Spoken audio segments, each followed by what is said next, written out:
Hi, I'm Jennifer Soames with Head of Hope, here today for the third of three of the most profound and powerful lessons that I have learned in a decade of living with a traumatic brain injury. These lessons just might help you on your own journey, or perhaps someone that you know who also lives with a brain injury. See the previous two videos for lessons 1 and 2, or if you want to recap by reading the blog post, the direct link for that will be in the description or in the comments. So lesson number 3 is advocate, advocate, and advocate. It is hard enough living every day with a traumatic brain injury, let alone the domino effect that it has had for me, including having post-concussive syndrome, depression, PTSD, anxiety, sleep issues, pituitary damage, chronic fatigue syndrome, dysautonomia, and craniocervical instability, just to name a few. Then, of course, there are the memory, concentration, focus, and other cognitive issues. Does this sound familiar to you too? Yeah. Well, each of these diagnoses is really easy to put down on paper, and each one has its own list of symptoms. But, you know, it's one thing to put it on paper, and it's another to live it every day.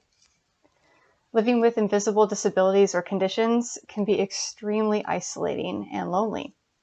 And sure, I might look fine, but you've probably heard the phrase, "Don't judge a book by its cover."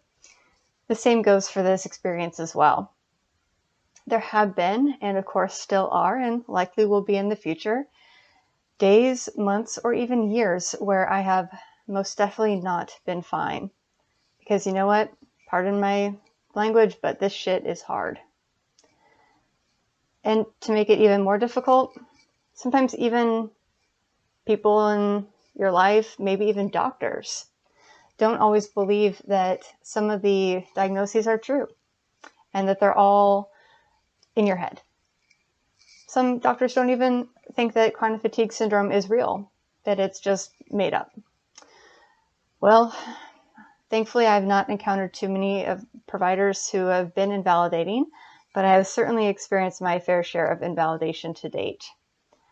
I have certainly heard from former clients, fellow TBI survivors, as well as other peers, many horrific stories of invalidation, and it is just, it's infuriating, to say the least. But I'm here to tell you that just because an MRI, a blood test, or some other quantitative test can't show or prove some of these challenges or diagnoses doesn't mean that they're not real. Just because you have to prove it over and over again when going through the disability process, believe me, I know, and I've got a video on that as well, doesn't mean it's not real. Each of us is the expert of living in our own bodies. And as such, like, that is one of the greatest gifts as well as one of the greatest detriments, because it can be difficult to communicate how you feel and what you need. Sometimes I don't even know what I need or what I feel. So how can I tell someone else when I can't even communicate that well myself? But you know what? You can speak up and try and keep doing it again and again. Advocating for myself has been the most exhausting, infuriating, challenging, never-ending battle on this journey for me.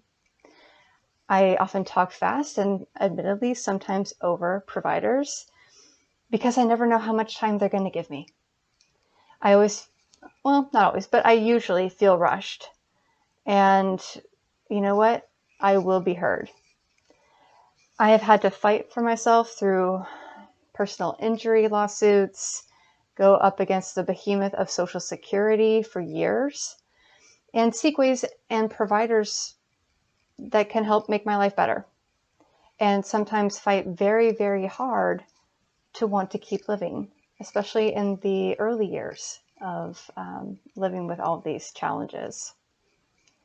It's been a fight to get the help that I need and deserve, as well as to come to terms with my limitations and the current reality, which for me is always shifting a little bit. And I could not have done this on my own. Absolutely not.